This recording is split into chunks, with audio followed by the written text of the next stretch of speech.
on this bat rider, guys? Is this the whole thing? Bat is everything to these guys when it comes to banning and picking? No, but it's just... I think an important part of your lineup. Yeah, he's such a good hero. Like that, it sucks because if you're losing, you don't really know why you're losing in positions like this. You don't feel like you should. You're doing well, but like, how do you lose faith in those heroes, right? Everyone else is having success with these heroes. Like, do you just give up on that? Like, You gotta make your own style, dude. You got a Brewmaster OG. Find something you're good with. Roll with that. You know what? If you're always trying to be somebody else, you can never be #1. I thought you were going. I thought that was gonna be something better than that. I thought it was gonna be like you'll never find out who your real self is or something. Does that even mean anything? I don't even know. I don't know. It's okay. You had a rough night. Yeah. Just rough turn. I actually, it's pretty admirable that that Empire goes for these same heroes a lot because they know that something's off. Obviously, they haven't won the game. It's pretty admirable that that Empire goes for these same. But the fact that they know that they can do it, you know, it's I feel like there's some strength in there too. They like to. I think Mipushka's one of those kind of captains where he's just like, it wasn't the picks, and they probably all kind of think the same. They're just like, you know, we made some drastic mistakes that just kind of blew it away. You know, that last game they had Aegis. They try to take like a crazy fight and they lose the Aegis and they just lose the game like in a snowball sequence. It takes time, but you know those kind of mistakes really eat at you, and you think about it and you're like, we shouldn't have done that. It should be possible with these heroes too. Oh, that's a new one. Hello, Warlock. We don't get a lot of that, but that's a way to counter-initiate versus a Bat Rider and just drop the rock. He should be around here somewhere, right? Yeah, there he is. We saw Warlock yesterday, I feel like.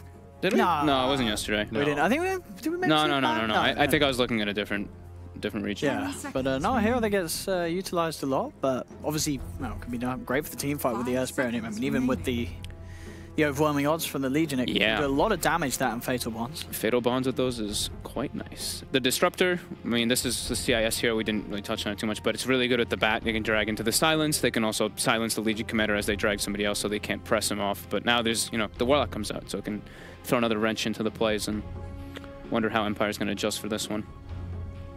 Get some heroes that can pierce into the back lines. Yeah.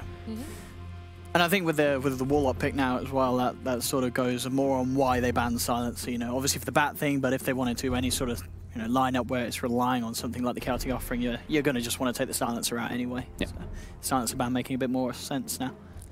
And if the previous game is anything to go on, is that you got these big ass team fights.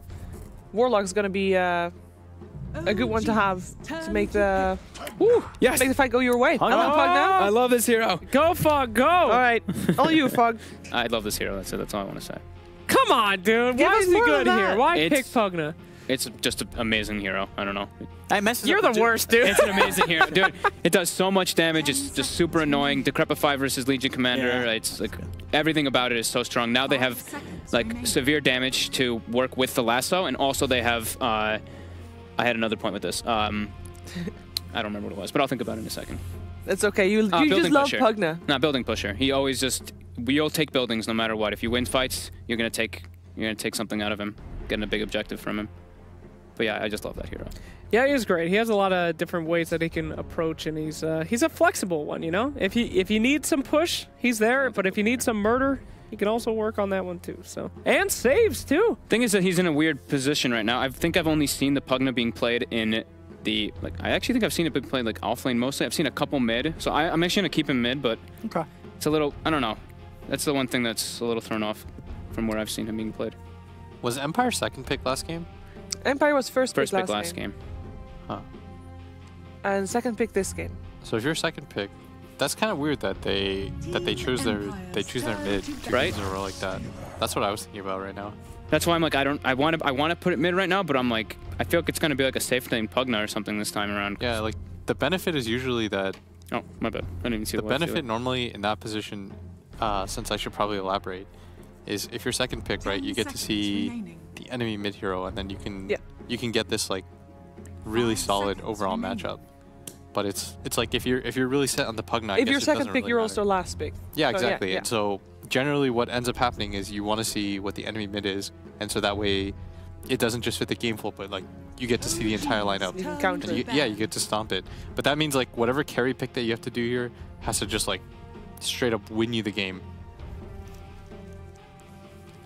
So like, what's the hero then? Like, you could take AM. I'd like AM. Yeah, Rezo AM could be nice. We've Oh, seen you mean for Empire, right? Yeah, for Empire. Well, we need Chappie. We gotta think Chappie heroes, right? Well, Chappie's been playing what? He's been playing the Bloodseeker. That was one of the ones he liked to take yesterday. What else did we see him on? Bloodseeker Pugna. Ooh, Bloodseeker Pugna could be alright, couldn't it? Bloodseeker Pugna, you destroy buildings super quick. You already have a Night Stalker Bat Rider pressure in lane, so your thirst should always be pretty high up there. Yeah, Bloodbright could do so much this year, especially against Earth Spirits and Legion jumping in, making it very hard for them to confidently get off duels and stuff. Might be banned out here, of course, by OG. They do still have this last ban, but it's banned TA, so they're expecting this Pugna to be like safe lane or somewhere. I think who played safe lane Bat recently? I definitely saw a safe lane Bat game. It wasn't in DreamLeague, but I saw a safe lane Bat being played by one of the teams recently. I mean, whatever. We'll see if they maybe throw some wrench in it, because they put safe lane Doom last game, so. And they've done at WCA, they did that safe lane Doom too. So we'll see how. Ooh, it's gonna be an Invoker for OG. Grabbing that Invoker last. Rezo Invoker. Navi Resolution Invoker. It's gonna be a bit of fun to watch, and they've certainly got the setup with the Earth Spirit and the Legion for the Sunstrike, so opportunities early on. Yeah, this is looking so good. They got two perfect heroes for a delivery system for Lifestealer. You got Sunstrike to follow up any kind of initiation, and if shit goes wrong, you got Warlock. So this is just another great draft from OG. A lot of synergy here. Pugna's pretty good versus Invoker, though. Your spells kill you kill yourself on the Nether Ward. Yeah. Oh, it's the Slark. The Chappie Slark. You just needed any kind of mobile one position. That's why I advocated for the AM. Of course. Sorry. I don't know where he is, but it's a Slark. It's a Slark. So it's Pugna safe. Actually, I still don't even know where the lane's going to be, but yeah, I can't find the Slark, but it's there. All right. We'll see some other time. Head over to the commentating desk, and we get to decide if we want to stick to our to the predictions we made earlier. Blitz, are you still thinking it's 2-0 for OG? Yeah. You're on track for now. I don't know if Slark was the hero. I think they did need some kind of mobile core. I feel like if you're gonna take something like maybe something like the anti-mage, maybe they feel like the game pace is slow, but I think it's gonna be OG, and this one I think is gonna be even easier than last game. All right. A great draft from OG. Looks really strong. Yeah. I'm very confident they're going to win. However, I did say Empire would get a 1, so I'm going to go with Empire. Well, too late. Your name's already listed with OG. You pulled the trigger too quick there, production. All right. All right. I'm thinking OG is going to have this one too, but I wouldn't be against being surprised here by Empire. It's over to OD Pixel and Fog for game number 2. So. Thank you very much. And indeed, well, game 2, we're seeing a Slark, not a hero that we get to see every day in sort of competitive play, not really touched by a lot of teams. Yeah. But you were saying to me you don't really like the Slark pick this game. You think there's a lot of things that could cause issues for FN Slark here. It's not that it's not even that I don't like the Slark this game. I just don't like Slark. Yeah. Period. Right now, which is kind of the issue. It's the thing is that he is going to be very like Blitz was saying, mobile, and he can match up well versus the Lifestealer, but. Versus the other heroes, the matchups is going to be hard because Legion Commander is that hard disable. You cannot Dark Pact out of it. You cannot get out of that duel. Ghost Stick actually gets spotted out by No-Tail and Jerax here. Right away, Sunstrike. Oh, that's nice. That's a decent amount of damage. They've got a roll and finish him off. If they can try for it, but... Yeah, it's got friends on his way, but the roll's going to miss. And he should be fine now. Yeah, Chappie's there to push them back. So it's Chappie mid on the Pugna and safe lane FN. But it is still a mid Pugna, as we were saying. Which, at least he's going to have a good matchup, because versus Invoker, Invoker struggles in the laning phase, just no matter what, but he'll have help, that's for sure. Yeah, Resolution Invoker, as you said, a little bit of a classic there. Throwback, baby. And of course, the team fight from OG is going to be pretty damn terrifying. Pick-off potential is fantastic from Empire. But again, it could be another sort of game where we get to sort of that mid-game where OG start to fight as 5, and it'll be questionable whether Empire can deal with that. Especially with a Slark, it's going to be hard. Yeah, I'll throw this, and the cool thing is too is that they pick the Slark with the Night Stalker, so Slark is one of those heroes, very rare heroes still, that has like that bonus night vision. So he'll be able to capitalize during darkness with that too, which could be a cool factor for them. So vision is definitely going for Empire this game. They have the Night Stalker Bat and Slark to move around the map. So that'll be nice. And all right, Nox, I'm gonna shoot you this question because I've seen this posted before in the past. Legion Commander's win rate with Invokers is way higher than just plain Legion Commanders because you can get those. I remember, yeah, and I've seen like 70%. It's like 80, close to 80 in some of the patches, hasn't it? It's like way higher in comparison to just having a solo Legion Commander. So We'll have that one probably brought up. Yeah, I wonder what it'll be recently, because we just don't see a lot of Invoker really anymore. They had obviously a lot of phases, a lot of patches where it was an incredibly highly contested hero. But what's sort of the problem with it now, why we don't really see too many teams go straight for the Invoker in the mid anymore? He's incredibly weak in the laning phase, like incredibly weak. His base damage is decent, but you're very susceptible to ganks because you're one of the slowest heroes in the game, 280 movement speed, 1 armor. Just not the greatest laner. This time though, reverse of Pugner. 1 armor hero, you can do pretty well. And Chappie actually skilled Decrepify level 1 to, I guess, maybe to try to save the... Yeah, I guess saving the bat at the top when he came over. And now he's actually going to go down here, it looks like, with the cold body snap. blocks and the cold snap, with the Forge Spirit out as well. They've got the control, and they've got the damage, or have they? The Fairy Fire? It was close, not close enough for Chappie though. Resolution grabs the kill, first blood for the mid laner.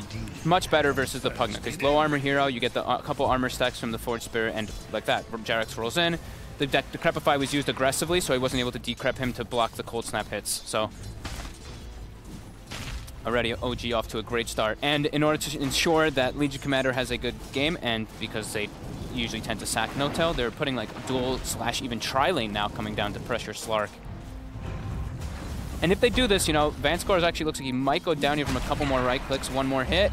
Oh, the creeps blocked him. Oh, indeed, they'll shot him in, and Fly's able to get the shadow word off on himself, so he's going to be fine. So they're forcing a situation where they want Empire to get the hell out of that top lane, and they put no-tail in a 1v1 versus Batrider, which is amazing for Lifestealer, because he can just always rage off the sticky stacks, and it's a pretty good matchup in general. Oh, Jarex! Oh, the pool's there. No, he didn't even TP back to base. My goodness, Jarex, take the ward there. Just going for maybe a bit of a spam thing on the map with the TP scroll. And Poshka is still sort of looking over for him there. But he will get himself back to base. Slowly but surely. Bounty rune, right? He wanted to get the bounty rune before going back to base. Max efficiency. Jarex playing it cool. Mid laner Poshka is going to head back over to join forces once again with Chappie. Chappie with the CS advantage despite being taken down once in this mid lane. Yeah, I mean, you have the way to push lanes out constantly, and it's Pugna's that super strong hero because you have such a high mana pool. You're always going to have mana for the Nether Blasts.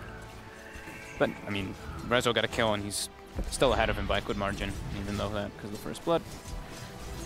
Yeah, top lane, No-Tail's farm, 12 for 7. Actually, pretty much the same as FN, despite FN having a lot of pressure on him. So both carries in a similar place, and this is with in mind the lifesteal almost certainly being picked, so you have this hero that it could sort of be left alone in this lane against the Batrider, unlike a lot of other cores where now Bat can cause a lot of issues. It's a pretty safe lane for No-Tail in the 1v1, isn't it? Yeah. He gets boots early, gets his magic stick, and you're always going to have enough mana to rage off the sticky stacks. Unless some massive mistake comes out, pretty much. There's no way that Lifestealer loses that lane, like, by any means. Bottom lane, FN getting pressured really heavily by this Legion Commander Warlock. And actually getting the chance to get the vision for the Shadow Word, so FN again having to... Going aggressive on Rezo mid here. They don't have mana for another blast, and Jarex comes in just in case to help out. They've even brought the bat over as well, Empire, to see if they could do something out of the back off the back of that play, but... That says a lot to me, though. Ghostic's like, I can't do much versus this Lifestealer top. I want to try to get involved. Yeah, not getting too much CS at all, that bat. I mean, 7 from that top lane. So this is the adjustment I've been seeing a lot of the Invokers do. The ones that do still play it is you rush your boots really early and you get your second null with your wand up, and you can at least be like a hero in the laning phase because you can actually avoid ganks. Bottom lane, FN. Empire actually tried to make a go onto S4, but quickly turning this around. S4 just chasing down Vanscore. Vanscore will be chopped down in the tree line. And FN having to run as well. The Shadow Word is going to bring him down very, very low here. You can also make the long walk to base. He's out of reach, and they're looking for the Sunstrike. Oh, it's a good attempt, but it's just off the mark. Jarex is still hunting, does have a Boulder Smash. But Poshka's there, though, so Jarex has to be careful. In fact, FN is heading back towards him with the help of the Night Stalker. They want to turn towards Jarex and take him down. Vanscore comes in, cuts him off, and in fact, FN, he jumps in for the bounty, grabs the kill, will still make the walk back to base, but picking a free kill up on the way home. That's good news here for the Slark, who definitely needs it in this lane where the pressure is being massively amped up by OG. But he's not farming very well. 16 CS in comparison to the 28 on the Lifestealer, who's also getting every deny. So Lifestealer's going to hit 6 extremely early, and Ghostic's just going to get the hell out of there and just do stacks. That's all he can really do as the Batrider this game. It's certainly going to be good avenues to get the gold, though, other than the CS. You know, despite the fact that FN's behind, if Chappie can continue to keep this momentum, you know, he's in a great place, top of the CS. If Empire can start taking these early tier 1s, that's going to be a great, well-needed cash boost for FN to get those early couple of items so that he can start making those plays and movements around the map, and at least, as you know, sort of have the treads on top of the Iron Talon so he can resort to the jungle and make sure that he can find that farm. Yeah. That is the great beauty of the Slark. Yeah.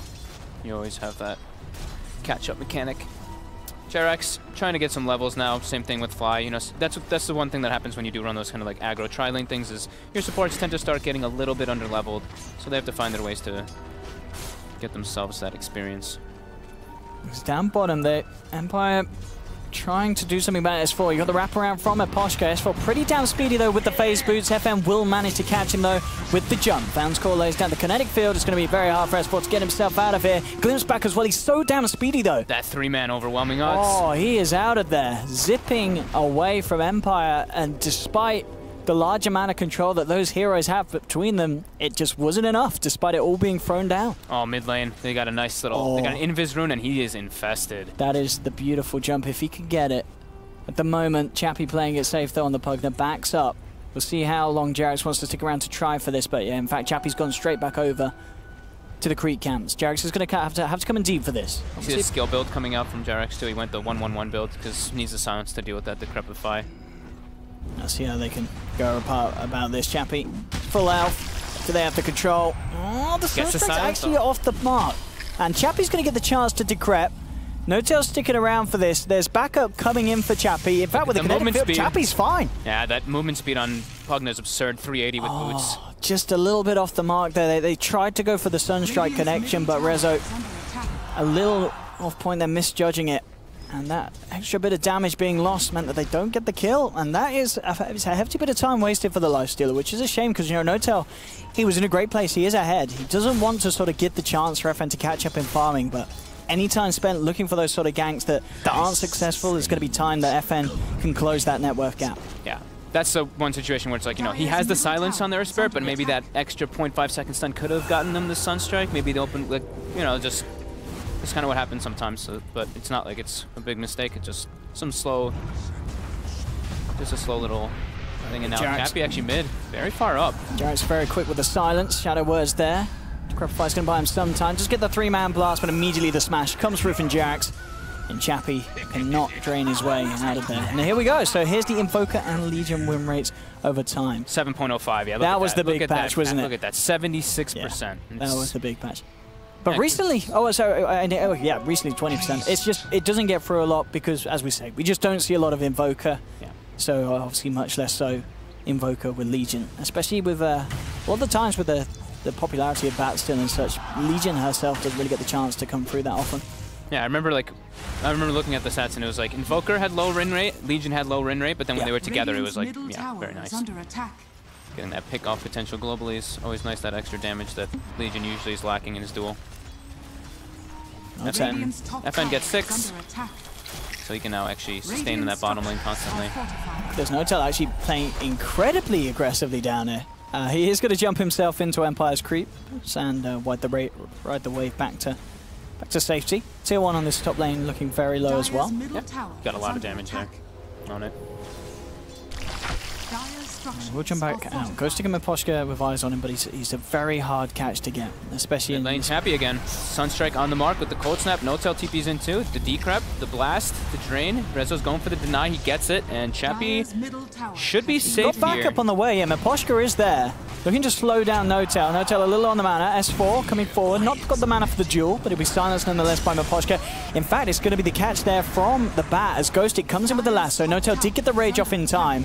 They have the glimpse back. Do they have enough damage though? Kinetic field's down. No-Tail has got the open wounds if he wants to try and lifesteal his way out of it, but the life drains too much from the Pugna. Chappie comes in with the finisher.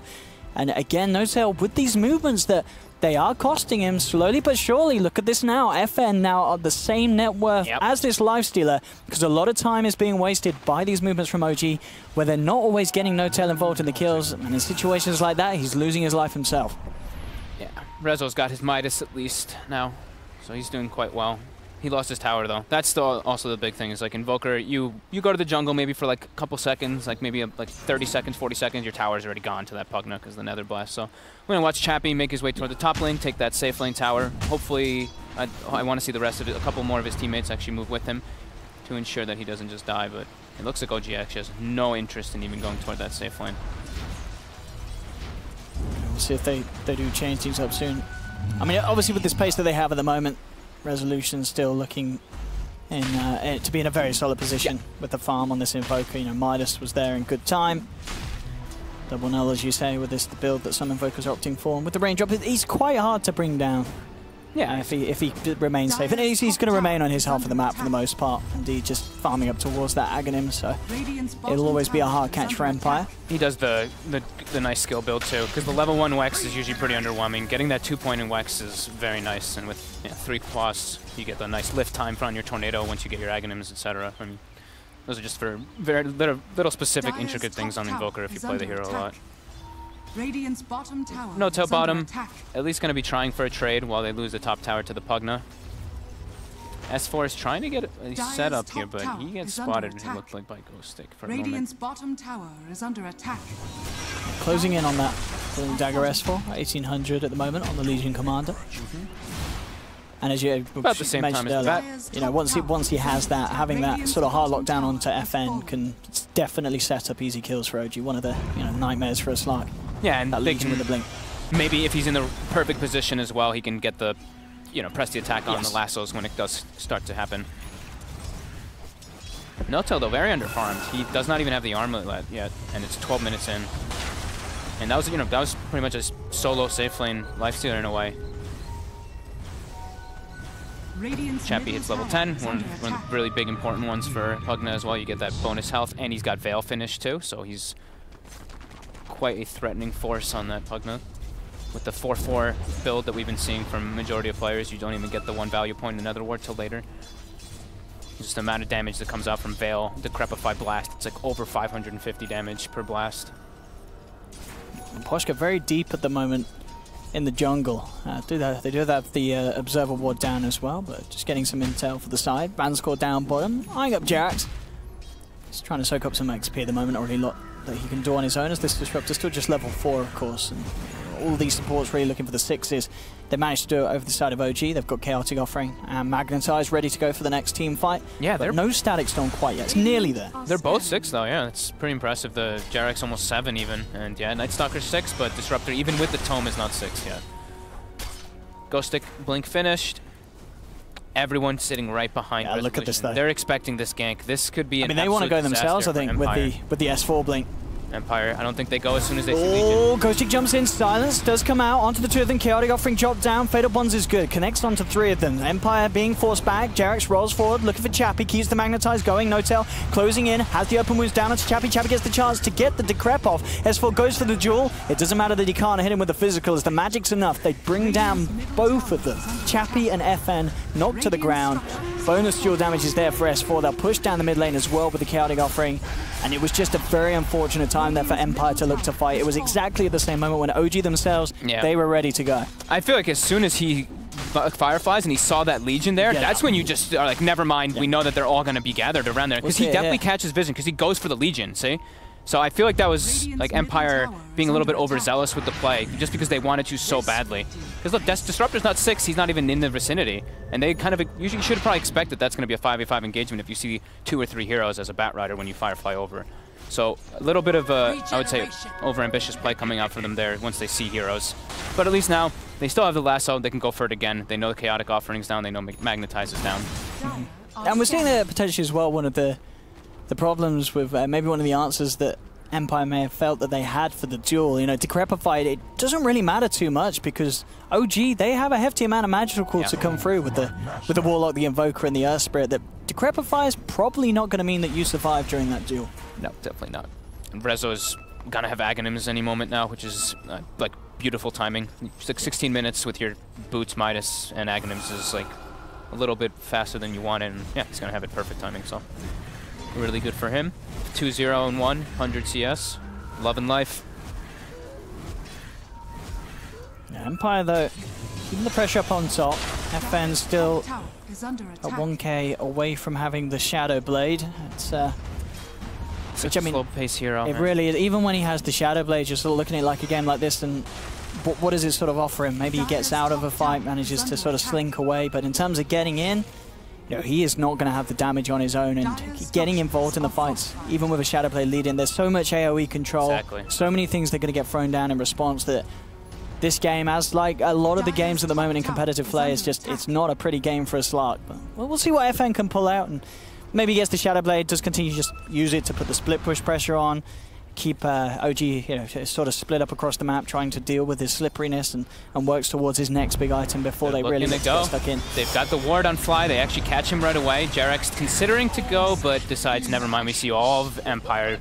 They recognize all 5 are up there. I believe this is where they let the tower drop. Dire's top tower is under attack. And there it goes. Dire's top That's tower for maybe thinking about it, but yeah, with the ward down and such, that's not a fight you want to jump in. Rezo. About to have Aghanims. Like, he doesn't want to port into a fight. Once he gets Ags, that's when you get involved in fights as an Invoker. So he's going to port back, pick it up, and then we can see OG probably wants to smoke up again afterwards or just go for a fight in general. Well, this is a lot of time that poor No-Tail has been spent inside of JerAx. I mean, he is falling behind. He's on the same farm as Ghostic's bat. Yeah, he has to jump out. S4. Thinking about Mapochi, he's going to go straight up for the duel. Ghostic soaks the Sunstrike with him. Sharing the damage. Nice heads-up play there from Ghostic. Knows that the Sunstrike's coming in. Miposhka may even survive. Border Smash is going to be off the point. No-Tail trying to chase. S4 blinking forward, but Miposhka is out of it. With the darkness, they can't quite see him. He's going to TP out. He's going to get away. Yeah, he's out of there. He is back to base. And indeed, all of that down to Ghostic just getting on top, sharing the Sunstrike damage and making sure that Miposhka lives to see another day. Those are things that don't happen in pubs. It's like, oh, you've been dual, mate, I'm out of it. You've been dueled? Yeah, peace, bro. Reported. Yeah. Absolutely. Nice I love those team plays. It's very nice. S4 sees Rezo mid for a moment. He knows that he's a little bit susceptible to getting lassoed. Ports instantly. Yeah. Prepared with that press the attack for the Bat Rider lasso. FN has the Shadow Blade up now, so he can actually move around. And the thing that we did mention during the draft was that Empire does have a very strong vision game coming out from their draft with the Night Stalker Bat and Slark taking advantage of that nighttime. Scan comes out. You see somebody here. They've grabbed Rezo. That's a big grab. If they have the damage to do this, but no, that Boulder Smash is going to slow down things a little bit. The Static Storm's still down onto the Invoker, but yeah, FN has to jump away. Knows that he alone does not have enough damage, and there's the Chaotic offering. Down onto 2. Vanscore and FN in trouble. FN, he has the Shadow Nuts, but as you can see, the damage that they have to go through it is more than enough. S4 indeed getting the bonus off the back of that. This is the problem with the Slark in a game like this. You know, he sees one opportunity, one sort of, you know, a bit of air blowing the wrong way, and he knows that this fight is not one that he can take. Has to run away, and he just can't. First Static Storm as well, I think, right? Oh, yes. Rezo almost gets brought down by Chappie there. The damage from the Veil, Decrep Blast, and it's nasty. It's absurd how much it really is. JerAx actually has to be careful here. Look at that. Boom! 550 damage every single time. Here comes another one. Oh, it's nasty. Oh. Yeah, it's beautiful. 8-3. OG, this game starting to get quite the lead of it a little bit quicker than they did in game 1 at this point. And yeah, what's the plan for FN? Seriously, looking at that last fight, it really feels like he just has to get the BKB before he can think about trying to get involved in those sort of plays. Yep. Far too much magic damage. That's a long way away, that BKB. Miposhka, top. Very dead. There we go, with No-Tail inside him. And a Sunstrike flying down from the heavens from Rezo. They'll get it. Who killed the courier? I think Chappie got it, maybe? Sniped it? Looked like, maybe? I believe so. It didn't look like there was anything too major on the courier. I think it was just the Blightstone and a TP. So nothing too crazy knocked out of it. As, yeah, I mean, even in terms of No-Tail getting that Deso, he still needs that extra Mithril Hammer, so I think 3 minutes with it gone won't be too much lost for OG. I think I'd like to see No-Tail. I think the Deso's fine because they can force Roche and they can take like objectives with it, but I think Deso, like Diffusal, is pretty amazing here for him in this game, just to be able to deal with that Decrep. If he wants to be able to focus fire down, it'd be super useful. It's a little awkward, you know, because you're not an Agi hero that gets all the benefits from the damage, but I mean, Diffusals are such a god tier item right now.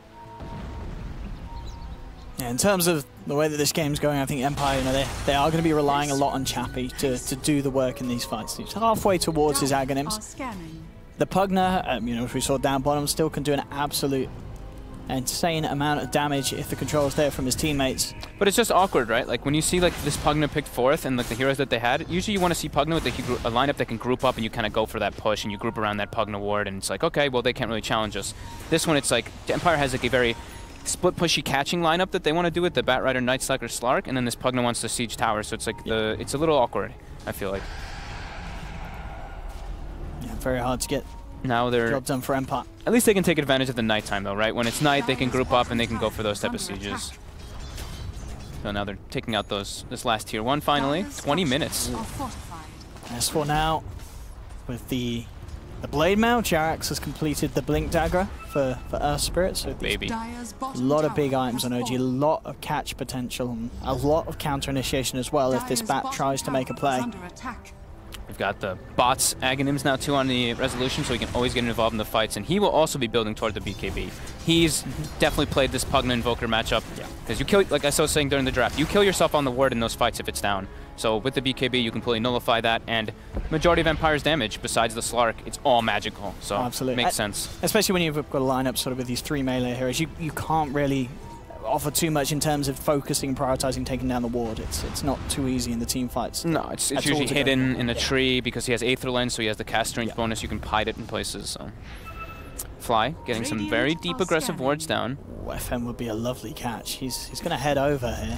What do you just burn? In fact, goes take the one to get the jump. Finds S4. Jarax has already finished off the Disruptor, but now the Chaotic Offering comes back in response. FN working down onto the Warlock. Will take down 1 kill. Has Darkpack to jump himself down to the low ground, but Jarax makes the connection with the Boulder Smash. Tornado comes flying through from Rezo. Down goes the ice, and this Slark is trapped in place. Double kill for Resolution. Empire losing 3. Again, these team fights so hard and pretty much impossible for FN to get anything done. He gets a kill onto the Warlock, but no way of escaping despite his best efforts. And now Empire will lose a tier 2 as well in the mid lane. As 22 minutes in, OG's draft really coming out on top. It's so hard for Empire to take those type of engagements because their only real team fight in the game is Vanscore. And look, Vanscore dies instantly at the start of the fight. They've got no Static Storm for this, so OG's able to get every single spell off, and it's... Chappie can't even get into the fight either. Like, they have to execute these fights so perfectly for them to actually be able to fight straight into OG's lineup. But that's the nature of the game, right? You're playing versus Warlock, Earth Spirit with a very low team fight team, and now Rezo's online, so he is also a massive team fighting factor. And we see in that last fight as well. Jarax, as always, being absolutely on point with the Earth Spirit plays. Yeah. It just playing against a good Earth Spirit as a Slark is not ideal. And we're seeing Rezo? Maybe they catch him here. It would be a massive catch. No. Jarax says, yeah, good luck with that one. But they get the glimpse. Oh, they do get Rezo here. Look at that damage. It's the Pugna, Chappie. He picks up for where the damage is lacking for the team.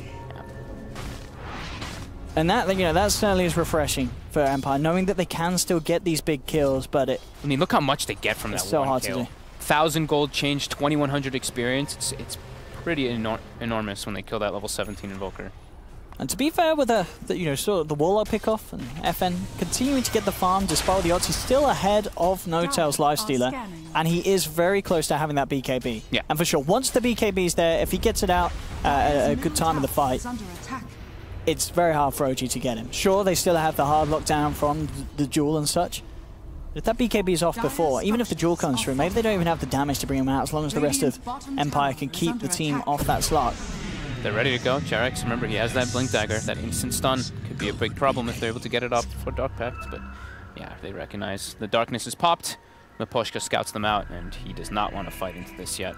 They may not have the exact timing of the Chaotic Offering, so they don't want to fight into that by any means. Wait for that BKB before they do that. And we do have Rezo, has now the BKB finished up. So in that last situation, there's no way he would die if he had it. And there they go. They smoke. They've got rock up, but there is a ward mid.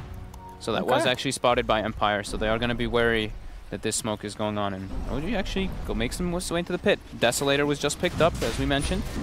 And with that alacrity, they should be able to bring it down quite easily without Empire. Empire, yeah, they've just pinged it out now, but no way that they can get here nearly quick enough. Nah, and they're even trying to smoke to try to contest it, but yeah, it's already going to be dead. Straight up. Aegis into the hands of Rezo. FN does have the BKB finished, but fighting into an Aegis Invoker still. Well, this could very be hard. this could be maybe if they wanted to go. They did see FN with the ward. OG did, that is. They saw Rezo port bottom to push out the wave, so maybe they smoke into the enemy jungle and try to get something here. This is what they can hope for. Yeah, Rezo full showing down bottom. It would be certainly would be the chance to find a jump up. Looks like they're not going to get it. The sweep's a little too slow around the jungle. Could have been a small opportunity. Mid lane, Chappie getting engaged on. Jerax gets the silence, gets the stun right away, and that is a very dead Pugna. What a beautiful jump from Jerax as well, straight across the river. Huge range on the catch potential from the Earth Spirit. Not a chance for Chappie to even react to that one, and with one hero down, OG know that they can keep the pressure on this bottom, take a free tier 2 tower, and in fact with the rest of OG grouping up, they could even look to pressure high ground if they wish. So Noto's gonna go AC. He doesn't care about the fights, just cares about being able to push. Yeah. Makes sense as well. They haven't really been having trouble with Pugna anyway, so that makes a lot more sense. Chappie forced to buy back. OG respecting that though. Resetting and backing up, but they still have their ultis ready, claiming the high ground. Especially if they can kill Chappie now, it would be huge. So Notel's going to head back. There was a bit of split push. FN brought the creep wave right round into the tier 3s of OG, so they'll back up. And of course, no need for OG to really rush this game too much. They've got a very comfortable lead, and if this game ends up going later and later, not necessarily Empire with a lineup that's going to get sort of any better than OG's. OG's, of course, scaling very nicely, as any lineup would with an Invoker involved. Yep. Top lane, Notel. Trying to go for him here. Stick. They're getting afraid now, though. They are. They're so spooked. And rightfully so. S4 and Fly are in the neighborhood. Chaotic Offering still there. Mid lane. Solo by Rezo, it looked like there. Straight in with the Cold Snap EMP. He's gone. Jerax. Stunned by Jerax there, actually, first. But he pays with his life. Yeah, absolutely. You can't stand too close to that Chappie. Ghost Stick on the high ground. Does get the blink off, in fact. They couldn't get the touch through. FN sort of out on his own now. Does have the Shadow Blade. Sentry's down, but FN already out of range of it. He will live. And he does have the TP available, so we'll get himself back out as well. 1,200 gold on this Slark now on top of the BKB. We'll see which way he wants to go. In terms of maybe starting to get a damage. We'll see if he feels like he has to play super safe, if he ends up building a Lincoln's as well as the BKB this game. Rezo, instant tornado onto Ghost Stick. He gets the Sunstrike meatball combo, and Ghost Stick just drops down to the Resolution, ladies and gentlemen. His combo is still there. He's getting close back though into the Static Storm. Oh, but he gets the Ghost Walk, and he gets the speed to get out of that kinetic field. Didn't even have to use the BKB. Yeah, didn't have to use the BKB. Didn't have to lose the Aegis, of course, still in his hands. Quick fingers. 2,600 gold on him. He even got the triple Wex off after he invoked the Ghost Walk, so he was 550 movement speed. OG, they've had a few. They've had a good history of Invoker players on their team, and it looks like it's continuing, of course, with Rezo in their lineup. Very solid gameplay from this Invoker. 7-1 and 2. Resolution showing he certainly still has it on the Invoker. Glimpse back. Watch out S4. FN is there, and in fact S4 should go down. Pots the Blade Mount, doesn't matter. FN bites through it and will take down the Legion Commander. Quite the pick-off, and S4 just getting caught out there by the Glimpse. They might get, they're going to get Fly here too now. More. Yeah, this is perfect. This is the sort of opportunity. This is the ideal fight that Empire can have. Fly will be glimpsed back. Did try for a TP out, but they've got the control. Notel as well, maybe. His rage is going to wear off. The Flame Break knocks him down. He's been silenced. He's trapped. The smash. There's going to be a buyback from S4. Ghost Stick taking a Sunstrike to the head. He is gone. FN jumps forward, looking for S4. S4 a little too speedy, though, as he boosts himself away with the overwhelming odds movement speed. Jerax standing next to Notel gives him the Jerax has come back in. Vanscore, he's TPing out. He wants to escape. BKB very quickly from FN to dodge the Boulder Smash. TP's out as well. They'll leave one behind to die. It will be Maposhka. But they get the kills. They get out. What did we see? We just saw the one buyback coming out there from OG. Yeah, S4 did buy back for that. So not necessarily the worst fight in the world for Empire, even though they lost 2 at the end of it. They should be back for the defense on this high ground as well. Notel almost died there because he was stuck on inside the trees. He was getting drained, but Jerax walked up and gave him the infest. Yeah. Jerax with a lot of brilliant saves once again. Yeah. Those boulder smashes, and as you say, just being the vessel to carry Notel back to safety, making all the difference in these skirmishes. So 9k gold lead, it still maintains. It's just that 9k gold lead though is literally Resolution's net worth difference. I mean, yeah, sure. Actually, yeah, looking at Rezo, 20k. Yeah. But I think as a team, you're fine with that. If the Invoker's miles ahead, you know, that's good news for your team because Rezo can do so much in these fights. I think he has the full Lincolns finished up now too. Yep. So he doesn't have to worry so much about that lasso. But they have a lot of ways to break it. That being said, Sure. they have Glimpse from like a super hard distance, even Decrepify with that Aether Lens level 20. Since now Pugnant is 20, you get that 150 bonus on top of the 220 from Aether Lens. So you can just instantly break the Lincolns with that that life drain, since he has Aghanims too. And Jarex as well, after the blink, going for the Lotus Orb, so something else that he can utilize to keep his cores alive and make sure the resolution, or no tail, are pretty indestructible and uncatchable in these 5v5s. Vanscore picks himself up a nice gem 30 minutes in. They feel a lot of the pressure coming up from OG. I think this is a really good move for them.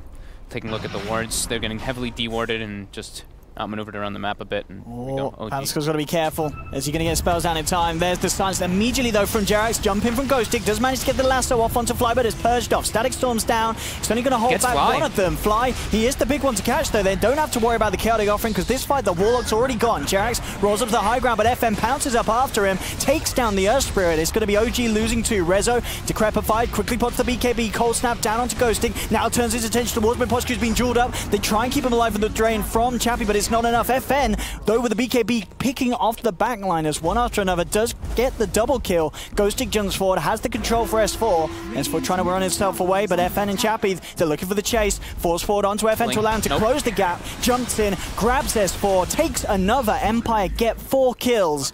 FN keeping himself alive and the team playing very well in terms of just making sure that the fights are drawn out enough that they can get something good going. And we saw there how important it is for Empire. If they can get Fly out of the fight before that Chaotic Offering, things become so much easier. Having that high ground advantage as well. Chappie was just sitting all the way, like miles away from where the fight was in that high ground, able to get all of his spells off multiple times. Ward in a great position. Great counter initiation coming out from Ghostic, and Vanscore surviving just long enough to be able to get that Static Storm, like you said. No Chaotic Offering, fight becomes very difficult for OG. And with that gem, like we mentioned, FN actually has ways that he can maybe even catch the Invoker when he does get that Ghost Walk. Basher finished up too. He's got that increased lockdown, and he's a good chunk net worth over the Lifestealer now. Like, No Tail's struggling in these fights a bit, getting kited around and controlled. Unable to get rid of that Decrepify, as we were mentioning too. FN, see if he wants to go on the hunt. He's got to be careful. As tempting as it may be, still needs to rely on his team to fight amongst. That was the reveal of both. No, actually, that was FN's second BKB usage, but Rezo's first. The first FN BKB usage was to save him from the jungle TP, that's right. So yeah, it wasn't like the biggest gold change, of course. It was like a 1,000 gold change, not even, but the experience is the one that goes a lot from those type of plays. And it opens up a lot of room for Empire to kind of breathe. With that gem picked up, they clear out a lot of the wards. Yeah, look at this there. A lot more map control. They want to fight. They obviously still have that Chaotic Offering ready to go. Always, I feel like they have so many smokes on OG. Very good usage of them. Can they get the jump in? Fly leading the way. Empire are grouped up. How much are they expecting this? FN on the front lines, gets the Shadow Dance off very quickly, make sure that there's no duel. Chaotic Offering drop down, Ghostic falls back, but it's not enough. They've lost the bat. Rezo pops the BKB, focuses down Vanscore. Disruptor's gone as well. Life Drain, it is there. Oh my Brings God, S4 low, but S4 actually keeps himself like, no! He tries to heal himself, but the ward ends up killing him. S4 ending up knocking himself out, and he will be taken down. So a 2-for-1. OG getting a couple of kills. The Veil, Decrep, Aetherland, it's with so much damage. S4 drained so quickly. And that was like the dream kind of situation for OG there, and they only grabbed 2, so I think Empire should be pretty happy about that one. And looks like they're going to catch Jarex here. Empire, they're getting more out of this one. Bash straight up into the silence. No escape from Jarex. This slug, you've got to give kudos to FN. He's played it very cool in a game that we said would be very hard to pull out a strong slug performance. He's 6-3-6. Sure, he had a slow start, and there was a lot of the periods of time where he just could not get involved in the fight, but now he's got the BKB, the Basher, well on the way to the Butterfly. It's one of his best heroes too. I mean, I feel like we say that a lot about FN, but that's what we all keep talking about, is that this guy is a very, not up and coming, of course, because he's been around for a while, but he's just a very talented mechanic player. And we saw it exactly. Quick Shadow Dance. Yeah, I was going to say, that last fight pretty much showed it. Look at this Shadow Dance. Bam! Boom. Immediately. Same time S4 blinks in, make sure that they can't control him, and he weaves himself away, make sure he gets their health back up. A lot of commitment there from OG to take down the 2 supports, really, to get rid of Vanscore, try and force Miposhka's way. They do chase deep for him. That does, as we see, get the time for them to get the S4 kill as they eventually did, as he did take himself out, but of course there's a side brought him down. A lot of damage being done by Pugna. It could have been like a lot worse for Empire if Vanscore didn't get that the clutch static storm off, so Jerax can't get all of his spells off. Of course, it didn't kill anybody, but it prevents them from losing more, and of course the Slark Shadow Dance. So should be quite happy with the way it's going. We actually see now, I think it was a gem purchased up by Fly. Yeah, Fly buys the gem, so they don't want to be dealing with that pesky Shadow Blade, and they're feeling like Empire's taking a little bit of that advantage of that map, that vision that they have with their heroes. And what's that we've got coming out to... Oh wait, the full BKB for Chappie, yeah. Okay. This is such a big item for the Pugna now too. Like, low armor, but he can stand his ground and yeah, he can really be able to dish it to OG now. Because how are we looking on the live studio? Yeah, he's not quite got that AC finish. He's been stuck on that Deso for an eternally long time, it feels like. I mean, look at his net worth, right? He's 12K. Now it's a 6K difference in comparison to what it was before. 6K for OG, and that's still pretty much Resolution's net worth in comparison to that Pugna Slark. Of course, as the game goes on, these BKBs of OG getting lower and lower in duration, and they are very important, especially against this core. Everybody's jungling right now. Nobody's hitting real creeps. Everybody's hitting jungle creeps. There we go. Pugna Blast mid. Rezo's nearly got his Octarine, though. Of course, as you keep saying with his net worth, that he's at a ridiculous level, level 24 pretty much, so 25's... Might just sell the Midas. Yeah, he did for the Octarine. Very, very soon.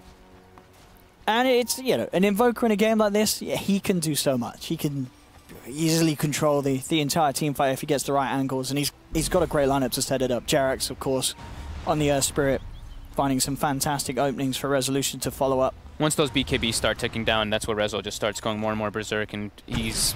I mean, the thing is, Invoker gets so powerful at these stages. You can just do such a massive iteration of spells with that Octarine, just always having everything up. But yeah, 10-second fresh BKB on the Pugna is a bit of an issue, and it's still an 8-second on FN. And in a game like this, as the Invoker, do you take the Tornado cooldown, or do you take the Deafening Blast for these fights? I think the Tornado cooldown. I know there's a like Miracle always gets the AoE Deafening Blast. I think maybe if you're playing versus like multiple physical damage dealers. Sure, I guess it is literally just the Slark. It's just the Slark, right? Just the Slark, so the Tornado can be super useful for setting a lot of things up and just survivability. And it does a lot of damage. Yes, it's like 400+ damage on a Tornado. And yeah, I'm with the OG. The cooldown is ridiculous. Yeah. Especially if the game ends up turning back more so the way of Empire, having it ready for those. It's like defenses. It's a 4.5-second cooldown, but the lift time is like 3 point. It's pretty much always up if you get hit by it. See what they can get done here. Push cut. Oh, straight away. That's the jump. Jerax and No-Tail. They've been looking for a lot this game. Haven't found it maybe as many times as they would have hoped. Static Storm popped down, holding S4 back. There's damage from. Look at that with the glimpse back. S4 taking a huge beating from Chappie. No-Tail moves forward onto Chappie. Roll for Jerax. Looking for the opening. They've got the duel. Chaotic offering drop down as well. They'll throw down the Tornado onto the battle, allow them to take down Chappie. Chappie doesn't actually have buyback on the Pugna. He's down for 90. Oh, God. In fact, none of Empire seeming to have buyback available for this. Vanscore's gone as well. He doesn't have the gold to do so. So this is going to be a fair bit of time where only FN is out on the map. It looks like he's heading towards maybe looking to cut the creeps, but I don't know how much that's going to help him. They've already got a fair amount of creeps coming into the base. This is OG going to be able to do so much here with his time. There's a fortification, but 2 sets of racks for sure. This is like the Empire staple that we're talking about, right? Something just seems to happen. Something just goes wrong, and everything falls apart. Oh yeah, 2 racks. They might actually be 3. More. I think it's actually megas. They can't fight without Chappie. They don't have Lasso or Static Storm when the Bat and the Disruptor up either. Yeah, this is mega creeps. That's just GG. Oh, man. Yeah. Oh, poor Empire. They've had a couple of finishes like this, where it's just gone downhill just like that. Just one sort of mistake, one sort of period where Chappie's out, no gold for the buyback. And it's game over. OG, well, they take the 2-0. As we sort of expected, but yeah, Empire going to be kicking themselves a little bit because they kept their cool for a large part of the game. Sure, OG had a lead, but Empire they caught back up pretty nicely. Solid. Yeah, they were starting to like get their rise back up. They had a couple big fights right after they picked up the gem. They won like 2 back-to-back situations, kind of in a way, but yeah, BKB was packed up.